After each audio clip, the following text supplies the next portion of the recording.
আপনাদেরকে একটা গুরুত্বপূর্ণ সংবাদ শেয়ার করতে চাই। সেটি হলো, আমাদের প্রতিবেশী রাষ্ট্র ভারত সরকার শেখ হাসিনাকে অবতরণ করার সুযোগ দেয়নি, তার হেলিকপ্টারকে ফেরত পাঠিয়েছে। আমি দায়িত্ব নিয়ে বলছি, বিমান বাহিনী সূত্র আমাকে একটু আগে নিশ্চিত করেছে উনি ক্যান্টনমেন্টের ভিতরে আছেন। আপনারা যেভাবে হোক ওনাকে আটক করুন এবং ওনার এই যে 15.5 বছরের গুম খুন, এই গুম খুনের হিসাব এবং শাস্তি নিশ্চিত করুন। আপনারা যে যেখানে আছেন, আপনারা এই আমার ভিডিওটি ছড়িয়ে দিন, আমার এই ভয়েসটি ছড়িয়ে দিন, যাতে ছাত্র জনতা সবাই জানতে পারে যে খুনি হাসিনাকে ভারত ফেরত পাঠিয়েছে। খুনি হাসিনা ভারতে অবতরণ করতে পারেনি, তার হেলিকপ্টারকে অবতরণ করতে দেওয়া হয়নি, সে এখন ক্যান্টনমেন্টে আছে। আমি কাজী শামীম আহসান দায়িত্ব নিয়ে বলছি, যারা আমাকে বিশ্বাস করেন তারা বিশ্বাস করুন, উনি বাংলাদেশে ফেরত আসতে বাধ্য হয়েছেন।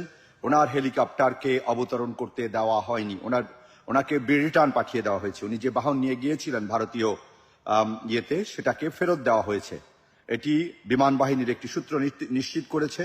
আপনারা খবর নিন, আপনারা ওনাকে আটকের চেষ্টা করুন। ওনাকে জীবিত অথবা মৃত যেভাবে পারেন ওনাকে আটক করুন। ওনার সাথে আমাদের হিসাব আছে, সেই হিসাব আমাদের বুঝে নিতে হবে। ওনার সাথে হিসাব আছে, এটা আমাদের যৌক্তিক হিসাব। এই হিসাবকে এড়ানোর কোনো সুযোগ নেই, কোনো ছাত্র জনতার সুযোগ নেই। আপনারা ওনাকে আটকের ব্যাপারে সবাই মিলে চেষ্টা করুন। সেনাবাহিনী, নৌবাহিনী, বিমান বাহিনীর ভাইদের বলছি, একজন খুনিকে এভাবে ছেড়ে দেওয়া কোনো বিশ্বস্ততার পরিচয় নয়। আপনারা যদি সত্যিকারের বিশ্বস্ত হয়ে থাকেন, খুনি হাসিনা এবং হাসিনার সকল সহযোগীকে গ্রেপ্তার করুন। তাতে আমরা বুঝবো যে আপনারা সত্যি সত্যি জনগণের পক্ষে কাজ করছেন। ধন্যবাদ। আমার এই ভিডিওটি আপনারা শেয়ার করুন।